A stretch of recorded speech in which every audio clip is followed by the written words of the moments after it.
Merhabalar, kanalımıza hoş geldiniz. Örgü bilmeyen hanımlar, örgü desenlerine bakarak da örgü örmeyi öğrenmektedir. Genellikle bahar ve kış aylarında yelek örgüsü tercih edilir. Örülen örgü çeşitli boncuklar ve kurdelelerle süslenebilir.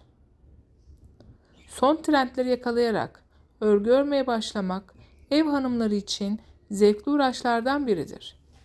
Örülen örgüler asla eskimemekte, el işi olduğundan her zaman moda olarak kalmaktadır. Birbirinden farklı örgü desenlerini sizler için derledik.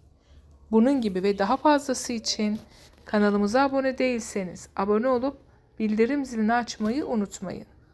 İyi seyirler.